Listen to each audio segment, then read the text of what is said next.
की महाराष्ट्रातील प्रसिद्ध असणारे गायक वादक मंडळी हरिभक्तीपरायण हनुमंत महाराज मिटकर, त्याचप्रमाणे बाळासाहेब महाराज शहाणे, आणखी अजित महाराज साळवे आणि आपले संपूर्ण ही विद्यार्थी सेना, हार्मोनियम वादक, आमच्या सोबत आलेले हरिभक्तीपरायण आदिनाथ महाराज जाधव.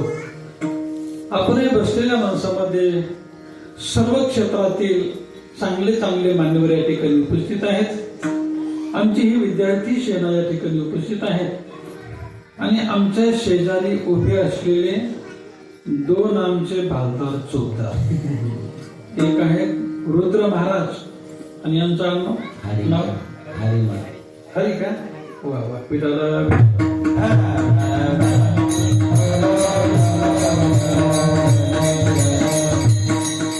अभंग आपल्या समोर ठेवला. त्या अभंगातील प्रतिपाद्य विषय असा. तुकाराम महाराज म्हणतात, भगवंता पांडुरंगा, मला ब्रह्मज्ञान नको आणि आत्मस्थिती भाव नको. मला द्यायचं असेल तर मला भक्त स्थिती दे. मला भक्ती देण्याकरता, भक्त स्थिती देण्याकरता तुला तुझं निर्गुण निराकार रूप टाकावं लागेल. सगुण साकार व्हावं लागेल. सगुण साकार होऊन माझ्या समोर येत असताना भलत सलत रूप घेऊन येऊ नको.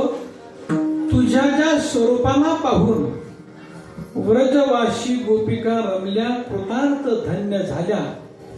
त्या गोपींना रमविणाऱ्या भगवंता तेच रूप तू मला दाखव. तू जर ते रूप मला दाखवलं, मी जर तुझ्या चरणारविंदी माथा घेऊ शकलो, तर मी आणखी काय करीन तर तुझ्या श्रीमुखाला डोळे भरून पाहिल. पंच प्राणात्मक माझा जीव मी त्याच्यावरून ओढून टाकील. विचारलं तर तुला हिताहिताच्या गोष्टी एकांतामध्ये सांगेल, पण तू मात्र दया घडा. माझ्या चित्ताची अस्मिता, माझ्या चित्ताची तळमळ, अर्थात माझ्या चित्ताची उद्विग्नता जाणून मला भक्ती देऊन कृतार्थ करण्याकरता अजिबात उशीर करू नको. विठाला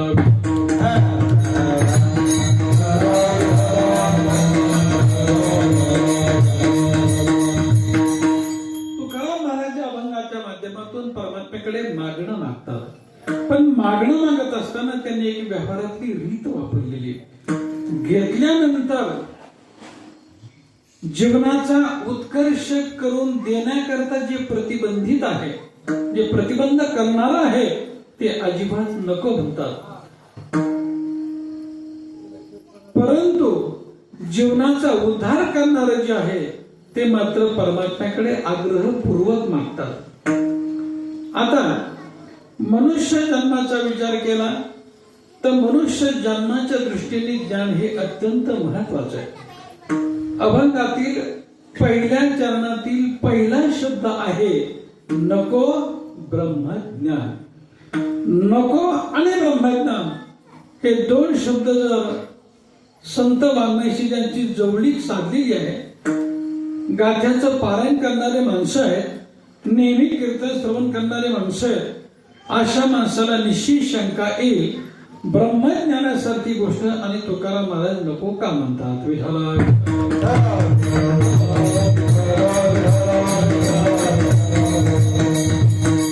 तर ब्रह्मज्ञान तुकाराम महाराज नको म्हणतात. जे ब्रह्मज्ञान नको म्हणतात त्या ब्रह्मज्ञानाला आध्यात्मिक क्षेत्रात काहीच किंमत नाही का, आणि असेल तर नको का म्हणतात. दुसरा मुद्दा, मनुष्यत्व सिद्धीसाठी ब्रह्मज्ञान हे अत्यंत महत्वाचे आहे. तिसरा मुद्दा असा की जगतातील सर्व जे ग्रंथ तयार झाले, संतांनी जे ग्रंथ तयार केले, ते एवढ्याच करता की ब्रह्मज्ञान घराघरापर्यंत, अंतःकरणापर्यंत प्रत्येक माणसाच्या जाऊन पोहोचलं पाहिजे. ज्ञानासारखे या जगतामध्ये दुसरी पवित्र गोष्ट कोणतीच नाही. आणि पाचवा मुद्दा असा की या जगतामध्ये प्रत्येकाला मोक्ष मिळत असताना मोक्ष हा ज्ञानाशिवाय मिळूच शकत नाही. असं एवढ्या कारणाने तरी सुद्धा तुकाराम महाराज नको का म्हणतात. विठाला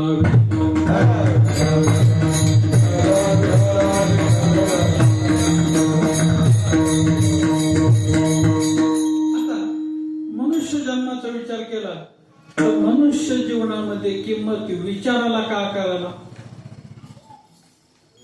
काय उत्तर आहे? माणसाच्या जीवनामध्ये किंमत विचाराला का आकाराला? विचाराला किंमत आहे, आकाराला अजिबात किंमत नाही. बरं, आकाराला कुठंच किंमत नाही का? आहे, फक्त मिलिटरीमध्ये. वजन 55 किलो आहे का? छाती मोजली तर 36 इंच भरते का? लांब उडी मारू शकतो का? राष्ट्राची सीमा राखायला पाठवलं तर दम धरून राहील का येईल मध्येच पळून घरी? म्हणजे आकाराला किंमत फक्त मिलिटरीमध्ये. एरवी आकाराला किंमत व्यवहारातही नाही आणि परमार्थात सुद्धा नाही. विठला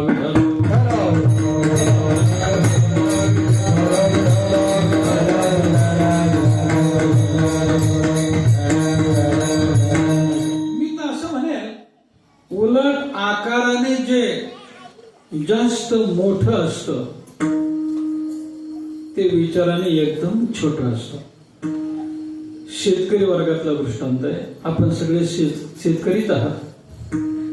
एका शेतकऱ्याने भुईमुगाचं बी घेतलं, शेतामध्ये पेरलं, खत मारलं, पाणी दिलं, इतका सुंदर पीक आलं, इतका सुंदर प्लॉट आला. रस्त्याच्या कडेला तो प्लॉट असल्यामुळे येणारे जाणारे माणसं म्हणायचे, काय भुईमुग आहे, काय पीक आलं, काय प्लॉट आहे, काय भुईमुग बसला, असे सगळे माणसं वर्णन करायचे. त्याचा मालक पानाची चंची घेतलेली आणि बांधावर बसलेला. रस्त्याने येणाऱ्या जाणाऱ्या माणसाने जर भुईमुगाचं वर्णन केलंच, काय प्लॉट आहे,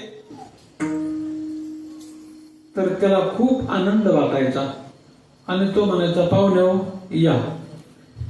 भुईमुगाच्या पानाकडे पाहायचा, नागिनीचे पानं फुकट वाटायचं.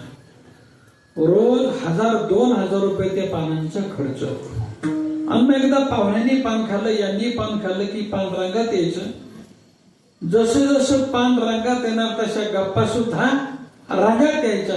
आणि मग तो म्हणायचा, पाहुणे हो, किती नाही म्हटलं तर 100 पोत्याला मरण नाही. किती नाही म्हटलं तर 100 पोते भरणार, याच्यामध्ये अजिबात संशय नाही. शेवटी जेव्हा तो भुईमुग काढायला आला, संपूर्ण काढला, वाहून घरी नेला. महिला वर्गाने तो सगळ्या शेंगा त्याच्या तोडल्या आणि पोते आणले, भरायला सुरुवात केली तर प्रत्यक्ष पोते भरले 5. किती? फक्त 5. पानं खाऊ लागणारे होते. ते म्हणले, काय भानगड झाली रे, तू तर 100 पोत्याच्या गप्पा मारत होता, फक्त 5च पोते भरले. तो म्हणला, त्याचं कसं झालं सांगू का? त्या भुईमुगाचा सगळ्याची सगळा जोर कशावर जागेत ना तुम्ही, जेवढे जागेत तेवढे म्हणा, झोपले तर आपण नंतर पाहू. त्यांना सगळ्याचे सगळा जोर कशावर गेला? याच्यावरून आपल्या लक्षात येईल, ज्या भुईमुगाचा पाला जास्त फोपवतो त्याला शेंगा एकदम कमी असतात. येते दिसते ना सगळं. तुम्ही तिकडे बसले खरी, इकडे पाहिजे तुम्ही सगळे. भरपूर जागा आहे इकडं. येतं का थोडं समोर? हा, या बरं, 2-4 जण या. मध्ये जागा, या समोर या. विठाला विठाला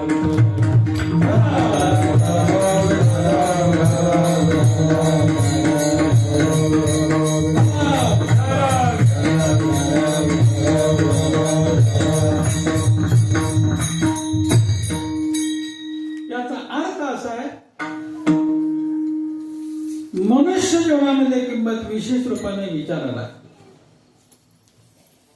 एका आजीला 4 मुलं, 4ही भलते टप्पूच्या टप्पू अफजल खानाचे सख्खे मावस भाऊ. म्हातारी आजारी पडली, नेली डॉक्टरकडे.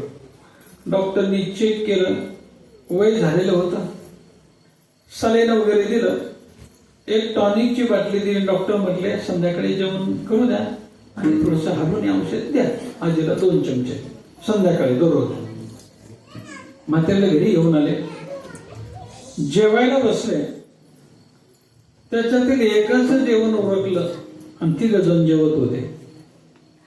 ज्याचं जेवण उरकलं त्याने उठला, ती बाटली घेतली, केली हलायला सुरुवात. बाटली सगळ्यात थोरला होता तो म्हणला, वेड्या काय करतो म्हणलं मूर्खासारखा असं. म्हणला काय मूर्खपणा केला, काही करायला गेलो मूर्खात काढतो, काय मूर्खपणा केला मी. अरे तो म्हणला ते काय वरण आहे का म्हणून डाळ खाली राहिलं पाणी पाणी औषधाचं बाटली येते, कंपनीचं पॅकिंग आहे, ती हलवायची काय गरज आहे. तो म्हटलं मी माझ्या मनाने हलवतो का, डॉक्टर बोलले नाही का हलवान पाजा. तो म्हटला अरे येड्या एखाद्या वेळेस म्हातारी हलवेस सांगितली असं बरं का. कीर्तन 9 ते 11 आहे, त्याच्यामुळे आता मला असंच चालवं लागलं. जास्त वेळ कोणत्याकडे घुसलो तर मग ते थोडस सगळं कीर्तन बंद होऊन जाईल वरून. विठाला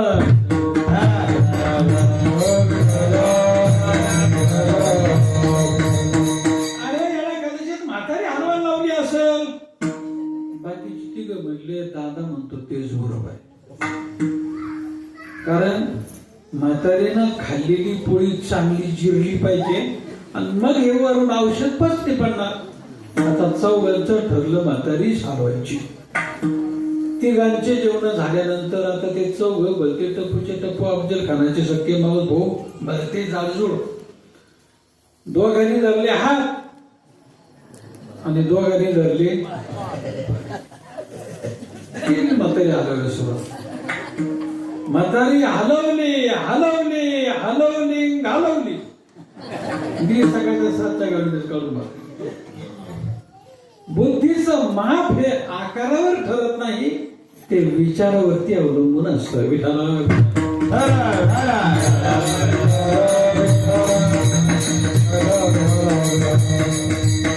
आकाराने शुद्ध होणारे जे जीवन आहे ते पशुचं जीवन आहे, आणि विचाराने ज्ञानाने सद्विवेकाने शुद्ध होणारे जे जीवन ते मनुष्य जीवन आहे. सुभाषित करण्याचं चिंतन केलं. मनुष्य मनुष्य म्हणजे नेमकं काय आणि पशु पशु म्हणजे नेमकं काय. मनुष्य वजा ब्रह्मज्ञान बरोबर पशु. ज्याच्या जीवनात ब्रह्मज्ञान नाही, ज्ञान नाही, विवेक नाही, विचार नाही, त्याचं जीवन एषां न विद्या न तपो न दानम न चापि शीलम गुणो न धर्मः ते मर्त्य लोक बिंभार भूता मनुष्य रूपेण मृगांश शरंती.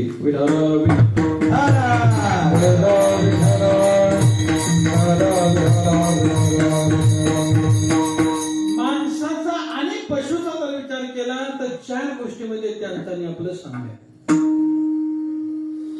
आहार निद्रा भय मैथुन आणि सर्व योनिशी समसमान. एकनाथ महाराजांनी एकनाथी भागवतामध्ये त्याचा उल्लेख केला. माणसाच्या ठिकाणी आणि पशुच्या ठिकाणी या 4 गोष्टीमध्ये साम्य कोणतं. आहार निद्रा भय आणि मैथुन. ते त्यांच्या आपल्या ठिकाणी सगळ्या गोष्टी समान आहेत. आहाराचा विचार केला तर त्यांना आहार लागतो, आपल्याला सुद्धा आहार लागतो. पण मला असं म्हणायचंय की आपल्यापेक्षा त्यांचं बरं आहे, कारण ते अजीर्ण होईपर्यंत खाल्लं आणि मग डॉक्टरकडे एखाद्या शेळीला न्यावं लागलं किंवा बैलाला न्यावं लागलं असं शक्यतो 99% घडत नाही. पण माणसाचा विचारच न सांगायचे, म्हणजे माणसाच्या बाबतीत बोलायलाच नको. मला सांगा, मेडिकल मध्ये जे कायम जेवण आहे माणसा करता का बायला करता. माणसा करता. त्रिफळा चूर्ण आहे कोणा करता. माणसा करता. इनोची पावडर आहे कोणा करता. माणसा करता. सोडा आहे कोणा करता. माणसा. जनावर करता याच्यात तर काहीच नाही. बैल अजीर्ण होईपर्यंत जेवला असं कधी घडत नाही. त्यांना जेवढं लागणार तेवढं खाणार, उरलेलं ते तसंच ठेवणार. पण माणसाचं सांगू का, एखाद्या श्रीमंत माणसाकडे कार्यक्रम असू द्या, सगळा माल गावरात तोपातला असू द्या, असं भरित 16 पायल्याचं पोत टाच भरित. वरून मांडणारा जर आला तो जर म्हणला गावरात तोपली जिलेबी एकदम कडक आहे, तो मला ब्रह्मदेवानं खूप चूक केली. म्हणजे काय चूक? हे तोंड इथं दिलं, हे जर इथं दिलं असतं 250 ग्रॅम अजून भरली असते. हा माणसाचा विचार आहे. एकाने एवढं खाल्लं, एवढं खाल्लं, एवढं खाल्लं, बसायला दिलेल्या पाटावरून त्याला उठताच येईना. कसा तरी उठायला गेला, तसाच कलांडला आणि कलांडला बरोबर डोळे पाणी.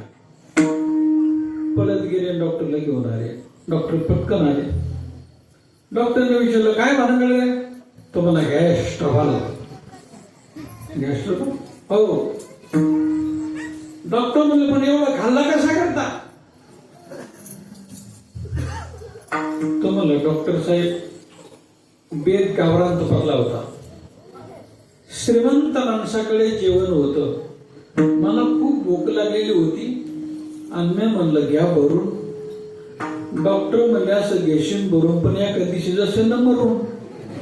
हे भरणं काय चांगलं आहे का? अरे अन्य जरी लोकांचं असलं तर कमीत कमी पोट तर तुझं आहे ना. तू विचार करायला पाहिजे किती खावं. म्हणजे किती खावं याचा माणसाला अंदाज नाही, पण त्याचा अंदाज प्राण्यांना आहे. आहाराच्या बाबतीमध्ये त्यांचा नातं समान आहे. निद्रा म्हणजे झोप. मला सांगा, झोपेच्याही बाबतीमध्ये ते आपल्यापेक्षा बरेच. शेतातून बैलगाडी घरी यायला लागली, थोडस किंचित कमी करावं, घुमतोय आवाज. शेतातून बैलगाडी घरी यायला लागली, साधू बैलगाडीला बैल झोपला, असं कधी घडत? बैलगाडी चालू आणि बैल झोपला, किंवा चालू अवताला बैल झोपला. हा बसला कपाळाला हात लावून, दुसरा म्हणला माधू का थांबला?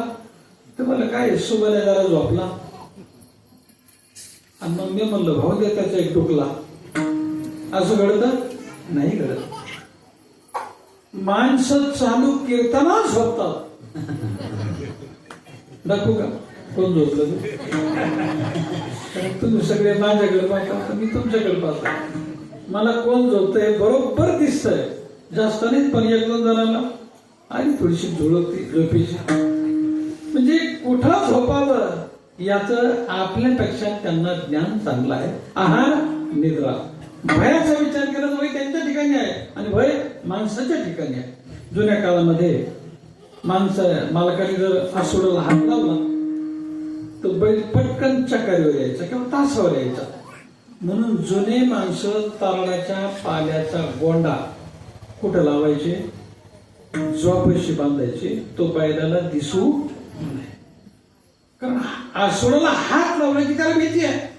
भीती त्यांच्या ठिकाणी आहे आणि भीती तुमच्या आमच्या ठिकाणी सुद्धा आहे. भीती ही अनेक प्रकारची आहे. जगतामध्ये कितीतरी प्रकारची भीती आहे.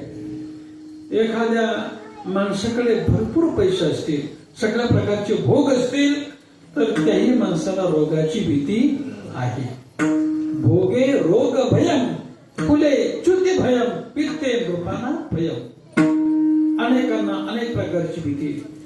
शास्त्र शिकणाऱ्या माणसाला सुद्धा दुसरा जर जास्त शिकलेला भेटला तर त्याच्याविषयी भीती असते.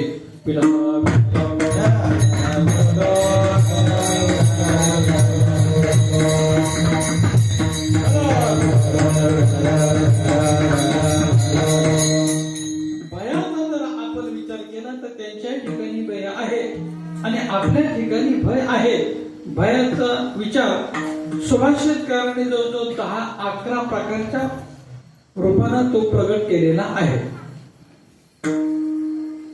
एखादा शास्त्र शिकला पण आपल्यापेक्षा दुसरा जास्त शिकायला आला तर त्याला भीती वाटते. हा वाद घाली आणि वादामध्ये मला जिंकेल. केरळ प्रांतामध्ये शिवराज गुरु आणि आर्यांबा माता यांनी भगवान शंकराची महान अशी तपश्चर्या केली. तपश्चर्या केल्याच्या नंतर भगवान शंकर प्रसन्न झाले आणि त्याने सांगितलं, काय पाहिजे? म्हणजे आम्हाला सुंदर असा पुत्र पाहिजे. त्या प्रसंगामध्ये भगवान शंकराने सांगितलं, 100 वर्ष जगणारा पुत्र पाहिजे असेल तर तो मंदमती असेल, आणि फक्त 32 वर्ष जगणारा पुत्र पाहिजे असेल तो एवढा ज्ञानी होईल, एवढा ज्ञानी होईल, जगातल्या सगळ्यांचा तो गुरु ठरेल. विराला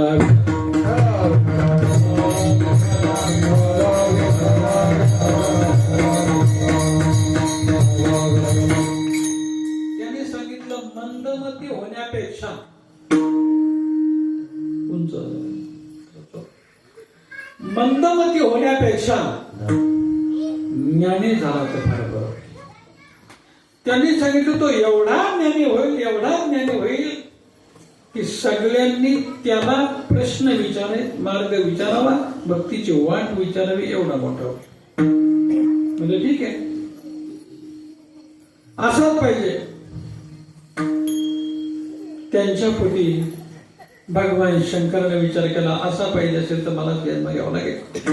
आणि मग भगवान शंकर श्रीमद आद्य गुरु शंकराचार्यांच्या निमित्तानं त्यांच्या पोटी आले. शालेय शिक्षण देतात त्यांना गुरु असं म्हणतात. गुरूंचे गुरु होण्याच्या योग्यतेचे असतात त्यांना श्रीगुरु असं म्हणतात.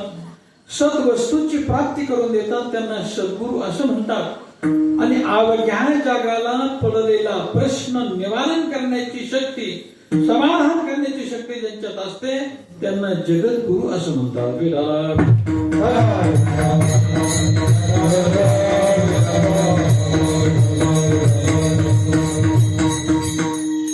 जगद्गुरूचे पुन्हा 3 प्रकार आहेत. जगद्गुरूचे 3 प्रकार आहेत. एक देव कोटीतील जगद्गुरु, दुसरे संत कोटीतील जगद्गुरु, तिसरे शास्त्र कोटीतले जगद्गुरु. देव कोटीतील जगद्गुरु कृष्ण वंदे जगद्गुरु. संत कोटीतील जगद्गुरु तुका अवतार नाम याचा संप्रदाय सकलांचा हेतू. आणि शास्त्र कोटीतील जगद्गुरु श्रीमद आद्य गुरु शंकराचार्य. हे शास्त्र कोटीतील जगद्गुरु, जगातलं सगळं शास्त्र श्रीमद आद्य गुरु शंकराचार्य यांनी निर्माण केलेलं आहे.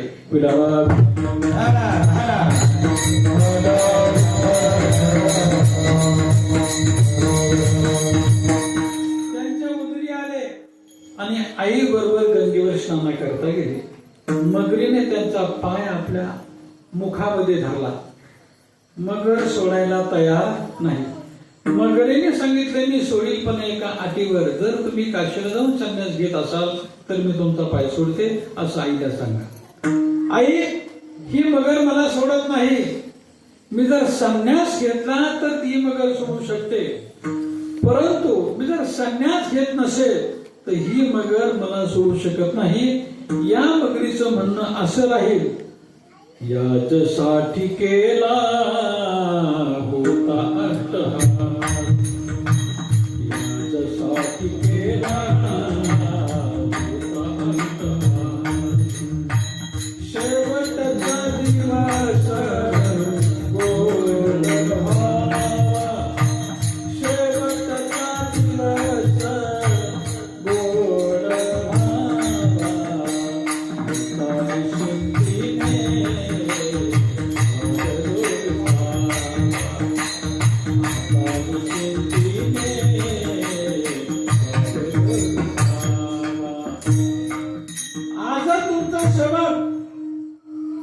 आईने सांगितलं मुलगा कुठेही असावा, पंचवंत असावा, तो सुखी असावा, समाधानी असावा. आणि मग त्या मगरीने सोडून दिलं. श्रीमद आद्य गुरु शंकराचार्य काशी क्षेत्रामध्ये गेले. त्यांनी संन्यास घेतला, नर्मदा मातेची परिक्रमा केली आणि काशी क्षेत्रात गेले. त्यानंतर भिक्षे करता गेले एका आजीकडे. त्या आजीच्या घरात वाढण्याकरता, झोळी टाकण्याकरता काहीच नाही. त्या प्रसंगामध्ये यांनी विचार केला, आजी काहीतरी जे असेल ते द्या. त्यांनी विचार केला का आपल्या घरात एक आवळा आहे, करतळी आवळे ताईसा. आवळा घेतला त्यांच्या जोडीत टाकला. आद्य गुरु शंकराचार्य प्रसन्न झाले आणि त्यांनी त्या ठिकाणी कनकधारा स्तोत्र याची रचना केली. कनक म्हणजे सोनं, सोन्याचं नाणं आणि त्या नाण्याची अखंडित तिच्या घरावर लागलेली दार, याला म्हणायचं कनकधारा स्तोत्र. आयुष्यात शंकराचार्यांनी हे स्तोत्र प्रथम तयार केलं. आणि मग सोन्याच्या नाण्याचा पाऊस तिच्या घरावर सुरू झाला. सांगितलं, आता तुझ्या दरवाजात कोणी जरी आला तर रिकाम्या हाताने पाठवायचा नाही, मोकळा पाठवायचा नाही. आता तुझ्याकरता हे भरपूर दिलेलं आहे. श्रीमद आद्य गुरु शंकराचार्यांनी कनकधारा स्तोत्र लिहिलं, विवेक चूडामणी ग्रंथ तयार केला, 10 उपनिषद तयार केले. शंकर भाष्य तयार केलं आणि ब्रह्मसूत्र ग्रंथाची रचना केली. अनेक अष्टक, अनेक स्तोत्र हे श्रीमंत आदिगुरु शंकराचार्यांनी काशीत तयार केले. काशीत नंबर 1 समान त्यांना प्राप्त झाला. त्यांनी 4 पीठाची स्थापना केली आणि 5वं कांची कामपीठ आपल्या स्वतःसाठी तयार केलं. 4 शिष्याला ते 4 पीठ देऊन टाकले आणि शेवटच्या 5व्या पीठाच्या ठिकाणी आपण स्वतः त्या ठिकाणी राहिले आणि हिंदू धर्माची स्थापना श्रीमंत आदिगुरु शंकराचार्य यांनी संत ज्ञानेश्वर महाराजांच्या अगोदर कितीतरी वर्ष या ठिकाणी स्थापना केली.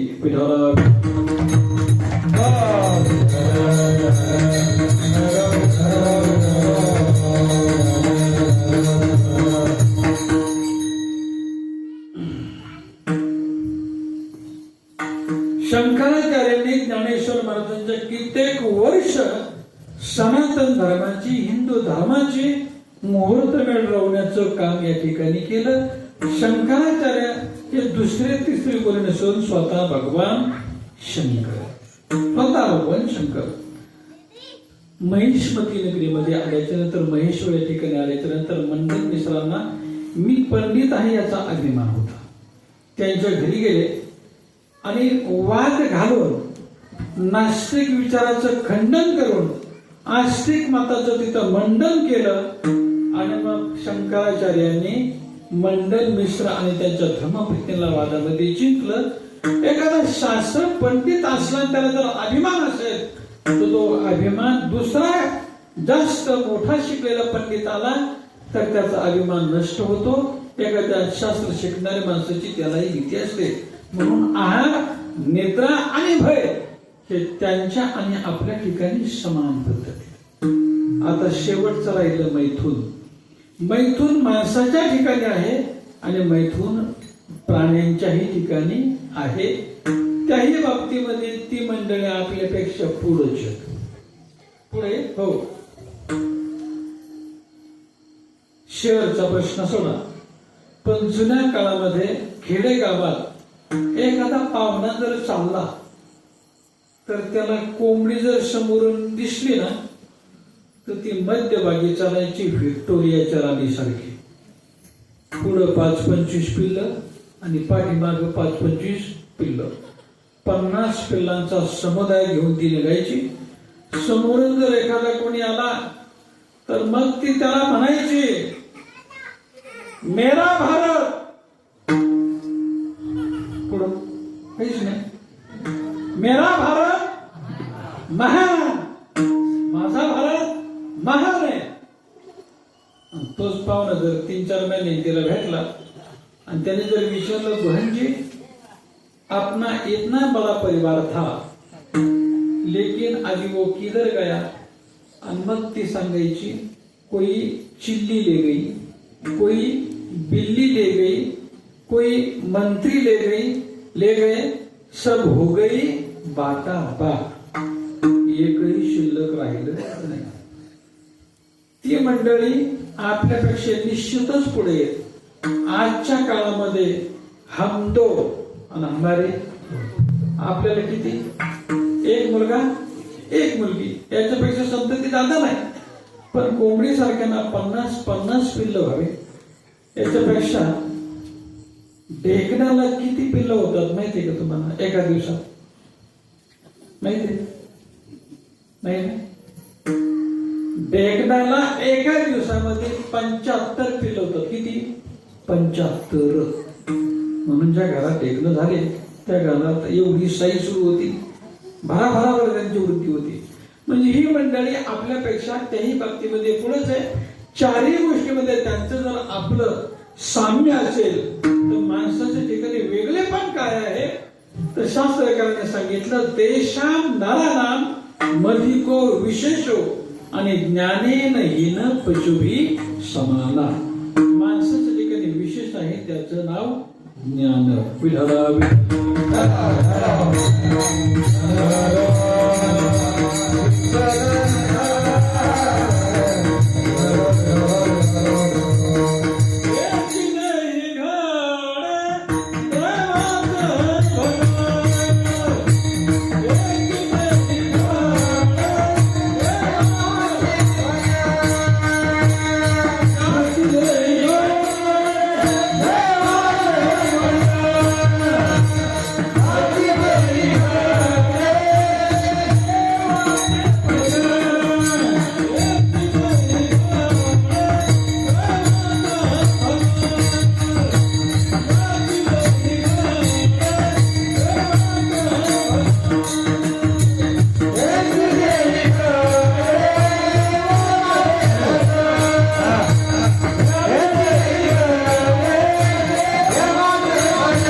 होतं, इतर प्राणी मात्रांच्या जीवनामध्ये मनुष्य भजन करू शकत अनेक हे ज्ञान नाही कुठे. ते जनावरांच्या ठिकाणी नाही, पशुपिकांच्या ठिकाणी नाही, हिंस्र प्राण्यांच्या ठिकाणी नाही, ते कोणाच्याच ठिकाणी नाही. हे ज्ञान फक्त माणसाच्या ठिकाणी आहे. म्हणून एक चीज ही घडे देवाचे भजन अनेक हे ज्ञान नाही कोठे. मनुष्यत्व सिद्धी ही ज्ञानाशिवाय होतच नाही. तरी सुद्धा तुकाराम महाराजांनी का म्हणावं, नको ब्रह्मज्ञान आत्मस्थिती.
जर ज्ञानाशिवाय होतच नसेल तर तुकाराम महाराजांनी नको का म्हणावं. दुसरा मुद्दा असा, या जगतामध्ये ज्ञानासारखी पवित्र वस्तू कोणतीच नाही.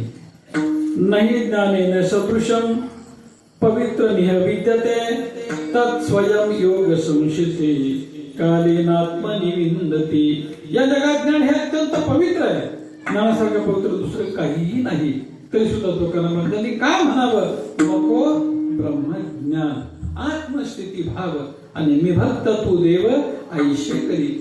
तिसरा मुद्दा असा, या जगतामध्ये ज्ञानाच्या अगोदरची पायरी आहे वैराग्य. वैराग्याने ज्ञान प्राप्त होतं. ज्ञानाच्या नंतर सद्गुरूंची भेट होते. सद्गुरूंच्या द्वारा 4 महावाक्याचा उपदेश होतो. अयमात्मा ब्रह्म, प्रज्ञानं ब्रह्म, तत्वमसी आणि अहम ब्रह्मास्मी. या 4 वाक्याच्या माध्यमातून जीवाला ज्ञान होतं आणि ज्ञानानंतर मोक्ष होतो. ज्ञानेश्वर महाराज 15व्या अध्यायामध्ये सांगतात, तैसे मोक्ष देईल ज्ञान एथ किर नाही आन परी तेची धारे ऐशे मन शुद्ध होवावे. ज्ञानाशिवाय जगात मोक्षच मिळत नाही. तरी सुद्धा तुकाराम महाराजांनी का म्हणावं, नको ब्रह्मज्ञान. ब्रह्मज्ञान नकोच म्हणतात. आपण जर तसा विचार केला ना, महाराजांनी जेव्हा 3 वेळा म्हणावं नको ब्रह्मज्ञान, नको ब्रह्मज्ञान, नको ब्रह्मज्ञान, त्या प्रसंगात माणसं म्हणते ज्या ती नको म्हणतात ना त्या ती त्यांना भेटत नसन. कोणला? तुकाराम महाराजाला ब्रह्मज्ञान भेटत नसत. कल्पना करा, आता कीर्तनात जेवढे माणसं बसले त्याच्यातला एखादा माणूस म्हणला मला हेलिकॉप्टर नको. जागीच ना तुम्ही सगळे. एक मनुष्य मला हेलिकॉप्टर नको, मिळतंय म्हणून नको म्हणतो की मिळणारच नाही म्हणून नको म्हणतो. हेलिकॉप्टर घेणं म्हणजे काय? स्कूटी घेणं आहे का? सायकल घेणं आहे का? हेलिकॉप्टर घ्यायचं म्हणजे कोटीतच बोलायचं नाही का? हेलिकॉप्टर घ्यायचं म्हणजे विमान म्हणा, हेलिकॉप्टर कोटीत बोलायचं. आपण नको म्हणणं म्हणजे भेटतच नाही म्हणून नको म्हणणं आहे. एखादा पाठ्या मुली पाहून पाहून पाहून खूप चांगल्या सगळ्या मुली पाहिल्या, पण जो 25-30 मुलीने याला पसंत केलं नाही. तो म्हटला आपल्याला लग्न करायचं नाही, मला मुलगी नको आणि मला लग्न करायचं नाही म्हणजे नाही. मुलीने पसंत करावं, सोयीचे घर चालत याव्यात आणि मग नको म्हणणं साहजिक आहे. भेटतच नसणाऱ्या माणसाने नको म्हणणं तर त्याच्यात विशेष काय? तसं एक जण म्हटला, कदाचित महाराजांना भेटत नसल, काय ब्रह्मज्ञान नको म्हणतात ना, भेटत नसेल. काय माणसं डोकं लावते त्याचं काहीच सांगता येत नाही. काही माणसं कधी डोकं लावतात. एकाने डोकं लावलं म्हणजे महाराज, एकादशी जर पंचमी आली तर फराळाचं कशाचं करायचं, घेणं नाही देणं नाही. महाराजांनी सांगितलं, बाबा एकादशी पंचमीला कधी येणार नाही. मला येणार नाही, मला समजत, पण समजा आलीच तर म्हणजे यावर्षी नाही का. संक्रांत कधी आलती, आलती ना कधी, एकादशीला. बऱ्याच जणांच्या पोळ्या हुकल्या, बुडाला पोळा. त्याच्यातून काही बिगर एकादशीची पट्टी होते, ते म्हणे आम्ही त्याने संक्रांतीला पोळा करून खातात. ज्यातून एकादशीचा संबंध नाही त्यांनी पोळा खाल्ला. पण माळकरी माणसं मात्र पोळ्याला यावर्षी संक्रांती दिवशी मुकले सगळे. तसं महाराज येणार नाही मला समजतं, पण समजा आलीच तर फराळाचं कसं करायचं. महाराज म्हणले, बाबा एकादशी ते पंचमी 5-6 तिथी चालू करे. तिथी घडली ती एखादी घडू शकते, आणि वाढली तर एखादी वाढू शकते. असं करे मला महाराज तसं होत नाही, मला समजतं. पण माझं म्हणणं आहे, समजा आलीच.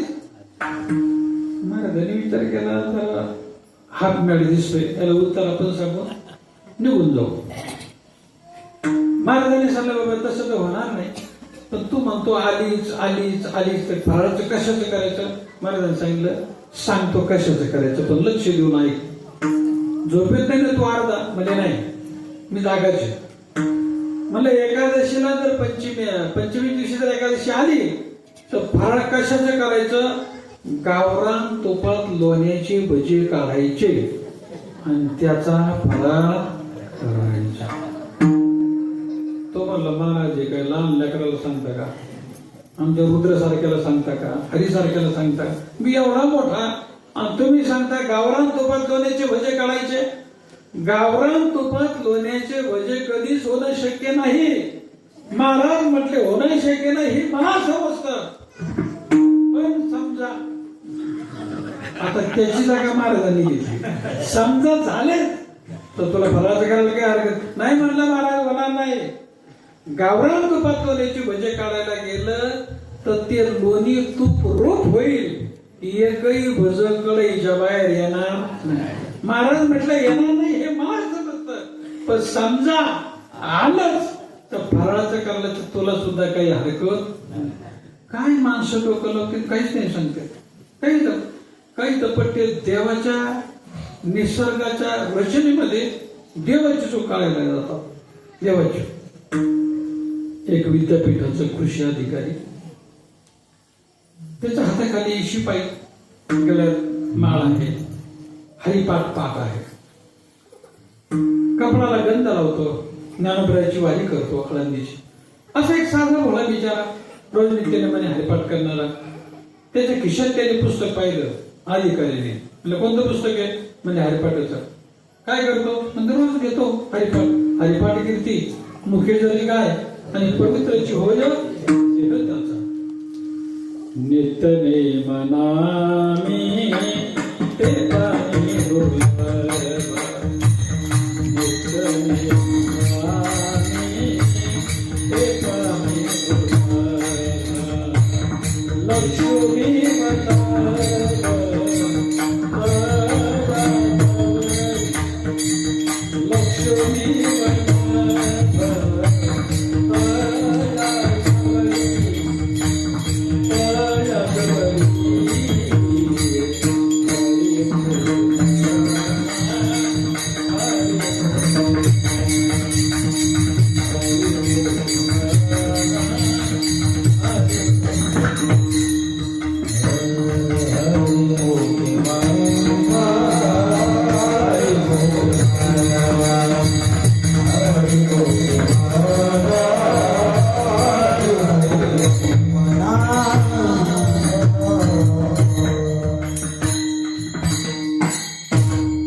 काय होतं त्या लाकडाच्या माळीनं पहा बर का. अहो म्हटले 108 मणी या माळेत, जर मी पहिला तांब्या माझ्या डोक्यावरती घेतला आणि तुळशीच्या 108 मानेच्या अंगावर पाणी पडून जर ते पाणी माझ्या अंगावर पडलं, 108 तीर्थात स्नान केल्याचं पुण्य मला प्राप्त. हा तुळशीचा नाही. म्हणले कपडाला काय लावतो? म्हणले गंध लावतो. काय होतं त्या गंधाने? अहो म्हटले वृंदावन परिसरामध्ये, द्वारकेच्या परिसरामध्ये, सोरटी सोमनाथ इथं गोपींचा एक तलाव आहे. बेट द्वारकेजवळ गोपींचा तलाव आहे. त्या तलावाला गोपींचे पाय लागले. जिथे त्यांचे पाय लागले त्या पायाखालची माती अशी शुभ्र आहे, पांढरी आहे. म्हणून त्याला गोपीचंदन असं म्हणतात.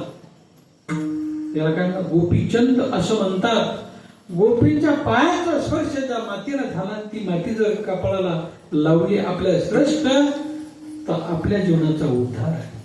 आणि हा गंध जर मृत्यू समयाला यम नेण्याकरता आला, त्याने जर गंध पाहिला तर तो यम मागे जातो आणि विष्णूचं तो त्याला पाठवून देतो. हे गंधाचं सामर्थ्य आहे. म्हणून या गोष्टी मी करतोय. तर मला काही सांगून पुढे काही होत असतं का? म्हटले अजिबात नाही. तुमचा देवदेव तुझं म्हणतो, त्या देवाला काही चाकरीचा भाग नाही. देवाला तो म्हटला, साहेब मला किती पण बोला, पण माझ्या देवाला तुम्ही काही सुद्धा म्हणू नका. का म्हणू नका? ती योगायोगाने बांधावर उभे होते. बांधावर झाड होतं कवटीचं आणि खाली झाड होतं डांगराचं, डांगर भोपळा, डांगराचं वेल. तो म्हणला तुझ्या देवाचं भजन करतो, देवदेव म्हणतो, त्या देवाला हाय काय अक्कल? म्हणजे काय झालं साहेब? हे झाड कशाचं आहे? म्हणजे कवटीचं. खोड केवढं आहे? म्हणजे कवडीत बसायचं नाही. वेळा टाकायचा ठरला तर बायलाचा कासरा पाहिजे, इतकं मोठं खोड आहे. वर फळ केवढं आहे? म्हणजे एकदम चेंडू सारखं आहे. देवाला आहे का काही अक्कल? खाली वेल कोणता आहे? म्हणजे नांगर भोपळं. ते फळ केवढं आहे? म्हणजे जर 24 मैलावर फक्त 2 कापले दाखा कारल्याची भाजी होईल, एवढे मोठे भोपळे. मग खोड केवढं आहे? अंगठ्यासारखं आहे. अरे म्हणले त्याचं खोड अंगठ्यासारखं, फळ एवढं मोठं. कवठाचं खोड एवढं मोठं आणि फळ एकदम छोट. निदान बॉडीच्या मनाला फळ नको झाडाला? हाय तुमचं देवाला काही अक्कल? अशी बडबड केली. म्हणले जा पाणी घेऊन ये, घसा कोरडा पडला. ती गेलं पाणी आणायला. इकडं वारं नाही, कवटीच्या झाडाखाली उभं, डोक्यात फेटा नाही. आता फेटे राहिलेच नाही. आता फक्त कीर्तन करायचाच फेटा शिल्लक राहिला. आणि मुलांनी जर काही गॅदरिंग मध्ये फेटे मारले तर तेवढेच फेटे येतात की फेटे सत्काराला एक फेटा शिल्लक राहिला, बाकी फेटे नाही राहिले. फेटा नाही, टोपी नाही, डोक्याला टक्कल पडलेलं केस सुद्धा नाही डोक्यावर. भगवान म्हटले कदाचित माझी निंदा केली असती तर चालली असती, पण माझ्या भक्ताची निंदा मी सहन करू शकत नाही. हरिजनाची कोणा मंगळावी निंदा, हरिजनाची कोणा मंगळावी निंदा,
नित्यनेमाने ज्ञानोबळाची वारी कर, त्याला तो म्हणता, त्याला बोलतो.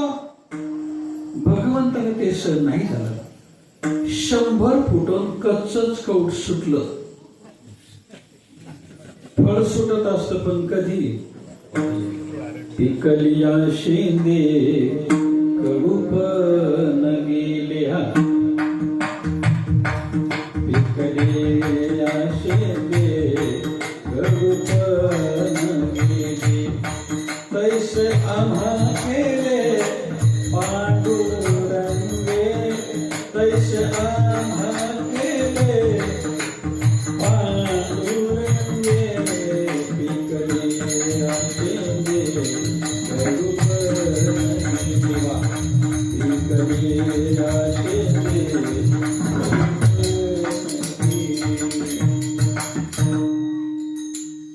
वारकरी शिक्षण संस्थेचं 1 वर्ष पकवाज माझ्याकडे होता बरं का.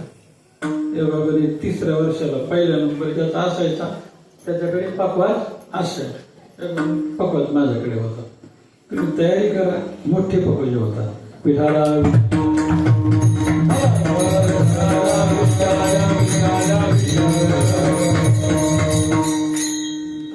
स्वामींनी बरोबरच असायचं प्रॅक्टिसला. मंगेश जाधव, एकनाथ महाराज गोष्टी आमच्या परीक्षेचे कीर्तनात वाजवले होते. भागवत चिमणी, तुकाराम महाराज करंडे यांच्याकडे आम्ही पकवाज शिकलो. माझ्या भक्ताची निंदा करतो मला नाही सर्वांना. सुटलो ना वरून कौट 100 फुटून. जसं आलं तसं साहेबाच्या काळशिरी डोक्यात पडल्याबरोबर साहेब बांधाच्या खाली डोळे पांढरे झाले. तोपर्यंत शिपाई ग्लास घेऊन आला.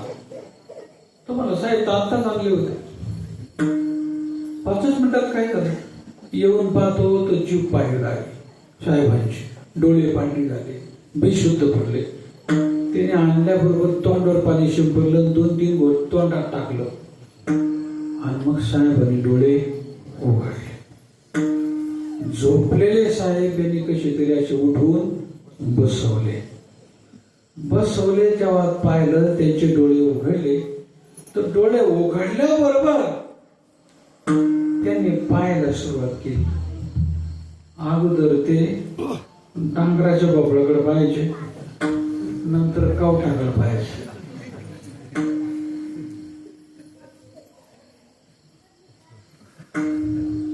शिपाई म्हणलं, देवाचं थोडं चुकलंच नाही का?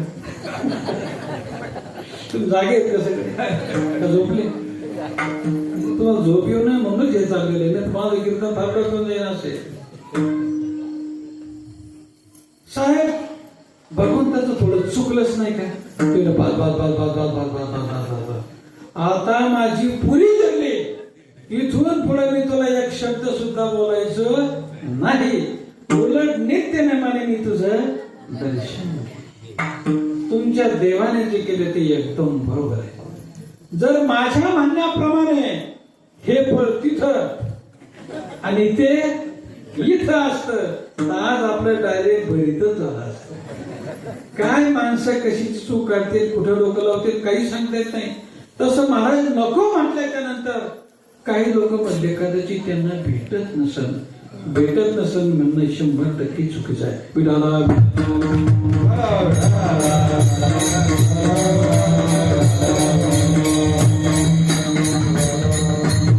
तुकाराम महाराजांचा अधिकार फार मोठा होता. फार मोठा म्हणण्यापेक्षा वेदाचा तो अर्थ अम्माशीच खावा तेव्हाने व्हावा. सगळ्या संतांचे शरीर इथंच आहे. नाथ महाराजांनी जल समाधी घेतली. नामदेव महाराज पांडुरंग परमात्म्याच्या महाद्वारामध्ये त्यांनी समाधी घेतली. संपूर्ण कुटुंब संजीवन समाधीत आहे. संत ज्ञानेश्वर महाराज ज्ञानदेवी घेतले दान, हृदय धरून या ध्यान, समाधी बसण्याचा करते करतो. त्यांची सुद्धा समाधी आणखी इथंच येते. पण हे तुमचं आमचं सारखं असलेलं शरीर डायरेक्ट वैकुंठाला नेण्याची क्रांती फक्त आमच्या तुकोबऱ्यांनी केली.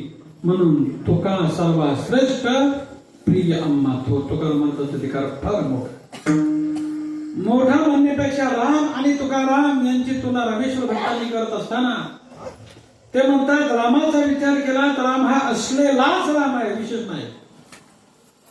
राम हा स्वतः सिद्ध राम आहे, विशेष नाही. अर्थात राम हा स्वयंभू राम आहे, विशेष नाही. पण आमच्या तुकाराम महाराजांनी मात्र आपल्या जीवनामध्ये भक्तीची पराकाष्ठा तयार करून झालेला हा श्री तुका राम आहे.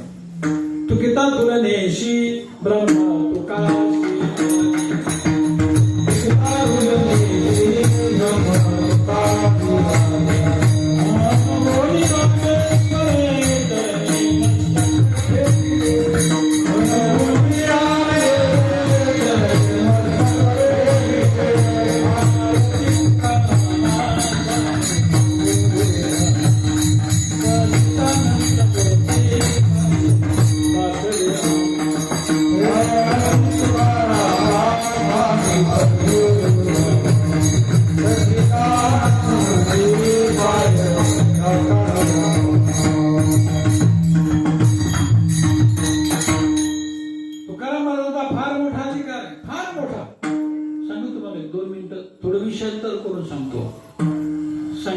गोष्टी माहिती होत नाही. विष्णूचे 1000 नाव उच्चारल्याच्या नंतर जे पुण्य मिळतं तितकं पुण्य रामाचं फक्त एकदा नाव उच्चारल्याने मिळतं. लक्षपूर्वक ऐका, महत्वाचा भाग आहे. सहस्रनाम तत्तुल्येन राम नाम वरानने राम रक्षित वर्ण आहे. राम रक्षाचं महत्व सांगत असताना मी जे 3 श्लोक कीर्तन सुरू करण्याच्या अगोदर म्हटलो ना, ते राम रक्षितले श्लोक होते. कुंजतम राम रामीती मधुरम मधुराक्षरम आरुह्य कविता शाखा वंदे वाल्मीकि कोकिलम. वाल्मिकांना 1000 वर्ष राम नामाचं जप केलं, नंतर ते रामायण तयार केले आणि त्या तयार केल्याप्रमाणे रामाला वागावं लागले. इतकं महत्वाचं आहे. म्हणून 1000 नाव एकीकडे विष्णूचे, तर रामाचं फक्त एक नाव त्याची बरोबरी करत आहे. अशा राम नामाच्या पेक्षा दुप्पट अधिकार आमच्या तुकोबरायचा. ज्या प्रसंगात स्वतः जगत नियंता शंखचक्र गदा पद्म आणि पहिला आला पुरुषोत्तम. शंखचक्र गदा पद्म गदा पद्म शंखचक्र गदा पद्म गदा पद्म शंखचक्र गदा पद्म पहिला आला पुरुषोत्तम. शंखचक्र गदा पद्म पहिला आला पुरुषोत्तम.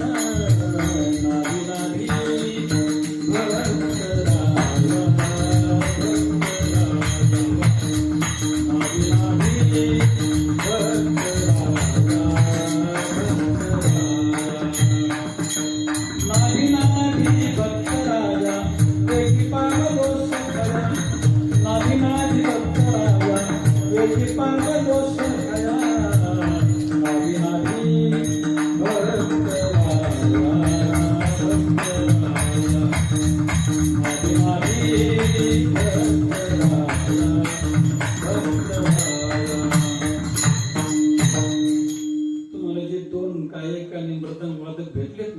अत्यंत उत्कृष्ट, अत्यंत सर्वांनी त्यांच्याकरता पाहिजे होतं.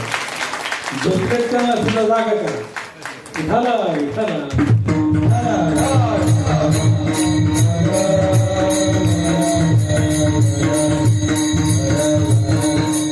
भगवान विमान घेऊन आला. स्वतः गरुड महाराजांना तो घेऊन येतो. गरुडाला स्वतः पांडुरंग परमात्माला हातामध्ये 4 प्रकारचे आयुध धारण केले.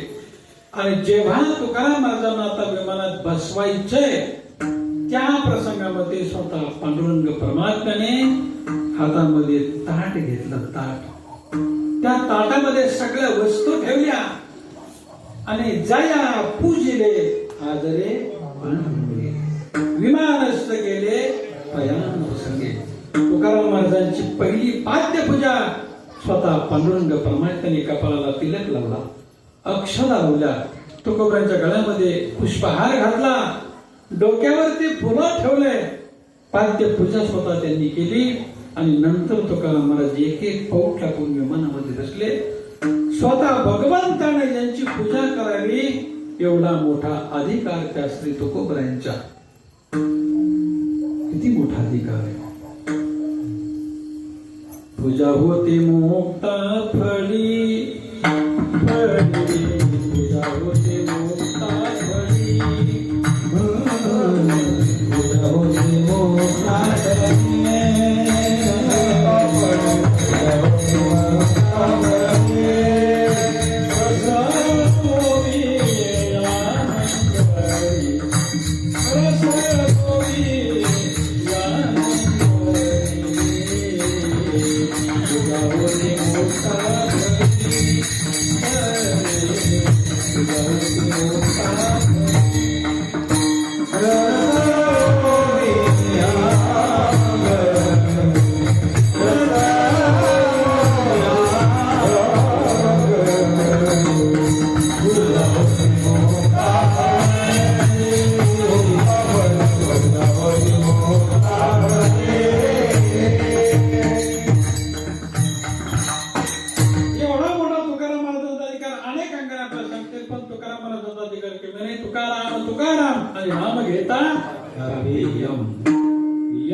नको ब्रह्मज्ञान म्हणतात म्हणजे मिळत नाही असं नाही, मिळतंय. पण तुकाराम महाराजांचं आता महत्वाचं चिंतन आहे का, मार्गाने सांगितलं मला मी ज्ञान नको का म्हणतो, त्याचं उत्तर असं आहे. आपण जर एखादी साबण घेतली तर त्या साबणी बरोबर शॅम्पूची पुडी कशी भेटते? कोण म्हणलं? एकदम बरोबर. शॅम्पूची पुडी फ्री भेटते. तसं जगातलं कोणती विद्या शिका, कोणतंही ज्ञान संपादन करा, त्याच्याबरोबर अहंकार रूपी शॅम्पूची पुडी कशी? बोला. ठीक आहे, ते फ्री, एकदम मोफत, एकदम फुकट. मला सांगा, ज्ञानाकरता सायास आहे, अहंकाराकरता काही सायास आहे? शेतामध्ये पीक आणण्याकरता किती प्रयत्न करावे लागतात. तुम्ही शेतकरी वर्ग आहात सगळे. काँग्रेस गवत येण्याकरता काय प्रयत्न करतात? लागतं बी कुठे मिळतं, आणावं लागतं, खत मारावं लागतं. काही काँग्रेससाठी काही करावं लागत नाही, करता करता आयुष्य गेले आपले. तसं अहंकार हा कोणत्याही ज्ञानी माणसाकडे फुकट येतो, फुकट. आणि विशेष करून जे खाली बसलेत का स्टेजच्या, त्यांचा तो नाही विचार करत. आगे समज में मेरी बात. विशेष रूपाने त्याचा विचार आमच्यासारख्याकडे जास्त असतो. ज्ञानाप्रताचं चिंतन करतात. नवल अहंकाराची गोठी, बोला पुढे. विशेष रंगे अज्ञान्या पाठी, सज्ञानाचे झोपे कंठी, आणि नाना संकटी नाचवी. अज्ञानी माणसाचा विचार नाही करत ते. मी तुम्हाला प्रश्न विचारतो. मांजरीच्या पुढे दोन उंदीर, एक पांढरा दुसरा काळा, बरोबर? हा म्हणा नाही तर नाही म्हणा, कोणतं तरी एक म्हणा. ते दोन नाही, ते दोन नाही, काळा आणि पांढरा हे दोन नाही. एक मेलेला आणि दुसरा जिवंत उड्या मारणारा. मांजर अगोदर विचार कोणाचा करेल? आता हे तर सोपं आहे ना. तुम्ही सांगा, कोणी पण कोणाचा विचार करेल अगोदर? मांजर. जे उड्या मारत बेळात पळून जाण्याच्या तयारीत आहे किंवा कुठेतरी बाहेर पळून जाण्याच्या तयारीत आहे, त्याचा विचार मांजर अगोदर करणार. आता जे मरूनच पडलंय त्याचा काय विचार करायची गरज आहे? ती मांजरीला नक्की माहितीये कधी जाणं. गरम गरम तयार आहे. राईस पेट 30 रुपयात तयार आहे. ती राईस पेट कधी पण आहे, पण जी राईस पेट हातातून बाहेर जाण्याच्या तयारीत आहे त्याचा विचार अगोदर. तसं आम्ही जेवढे स्टेजवर येत ना तेवढे जिवंत उंदराव. आणि अज्ञानी माणसं त्याचा विचार अहंकार करत नाही. तुकाराम मला सांगतात, भगवंता मला माझा उद्धार करून घ्यायचा, मला माझ्या जीवनाचा उत्कर्ष साधायचा आहे. अर्थात मला एकदम उच्च अवस्था आध्यात्मिक क्षेत्रातली गाठायची आहे. म्हणून ज्या ज्ञानामध्ये अहंकार सुप्त रूपाने गुप्त रूपाने प्रिय येतोय ते ज्ञान मला नको, ते ज्ञान मला अजिबात नको. भक्ती प्रेमाने नको देवा, भक्ती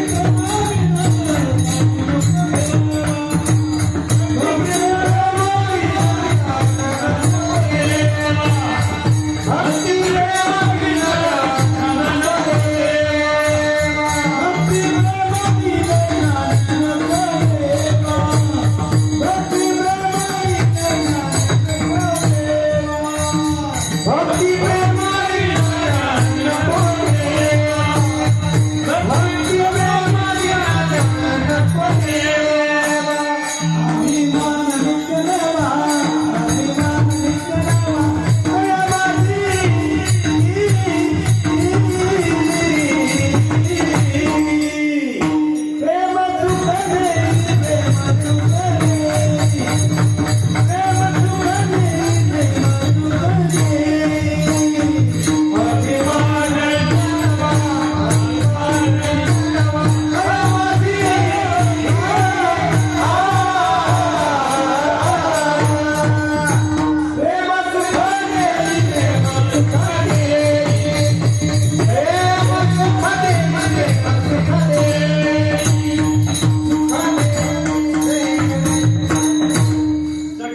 कोणतंही ज्ञान असलं की त्या ज्ञानाबरोबर अहंकार येत असतो आणि तो अहंकार मनुष्य मात्राला नरकात घालीत असतो.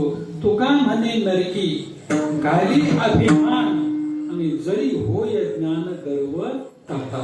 आपल्या ठिकाणी गर्व असेल, अहंकार असेल, ताठा असेल, तो ताठा भगवंताला चालत नाही. भगवान परमात्मा तीळ मात्र जरी होय अभिमान आणि मिळतो समान भारदेवा. भगवान परमात्माला तो फार मोठा भार वाटतो आणि मग जै जगात भागवटे होईजे तै जवळीक माझी. का फळलिया तरुची शाखा सहजे भूमीशी उतरे देखा तैसे जीव मात्र शेखा खालावती ते. भगवान परमात्मात एक प्रकारची नम्रता चालते पण अहंकार चालत नाही. तेव्हा अहंकार अजिबात चालत नाही, नम्रता चालते. नम्रता ही सगळ्यांनाच चालते, नम्रता सगळ्या श्रेष्ठ. विद्या विनयेन शोभते. जुना दृष्टांत ठेवतो. जुन्या काळामध्ये ज्वारी उंच वाढायची पण काही कंस खाली वाकायचे, काही कंस खाली वाकायचे. आणि आताच जे हायब्रिड आहे ना वरच राहत, खाली वाकायच्या भानगडीत पडत नाही. पण जे कणिश खाली वागतं, वाकडे दांडीचं कणिश त्याला म्हणतात. सगळे कंस तोडतात, मोडतात, फोडतात आणि डायरेक्ट ओपनर मध्ये घालतात, जातात. पण जे वाकड्या दांडीचं कणिश आहे, घरातला प्रोक्त विचाराचा माणूस म्हणतो हे कणिश माझ्याजवळ, तो इथे येतो. आणि भैरवनाथ मंदिरामध्ये ज्याच्या हलकड्या असतात ना, त्या हलकड्याला त्या वाकड्या दांडीचं कणीस खडकवतो. वाकड्या दांडीच्या कणसाने नम्रता धारण केली. तो खाली असलेल्या खोडाला बोडाला म्हणायला लागला, मुळा हे मुळा, एवढा उंच आलो, एवढा गगन भेदी बनलो, याला कारण तू खाली आहे. मी इतका उंच येऊ शकलो नसतो तू जर खाली नसता तर. कंसाने नम्रता धारण केली, त्याचा परिणाम वर्षभर ते भैरवनाथाच्या दरबारात राहिलं, देवाच्या दारात आलं. आणि ज्याने नम्रता नाही धारण केली, जे ताईतच राहिलं, पुढे गेलं, ओपण्यात गेलं, ते भोग होऊनच बाहेर आलं.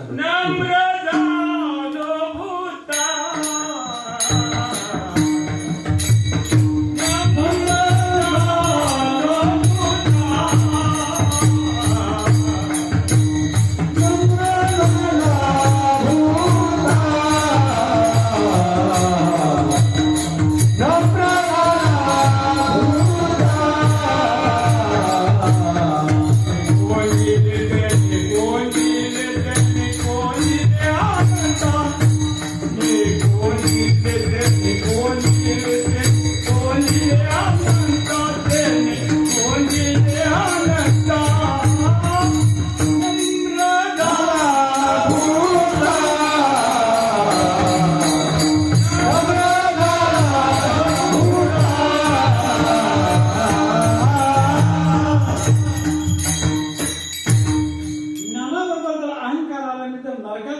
मला मान्य नाही, मला माझ्या जीवनाचा उत्कृष्ट साधायचंय, आध्यात्मिक उंचीवर जाऊन बसायचंय, म्हणून अहंकार युक्त असणारं ज्ञान मला नको.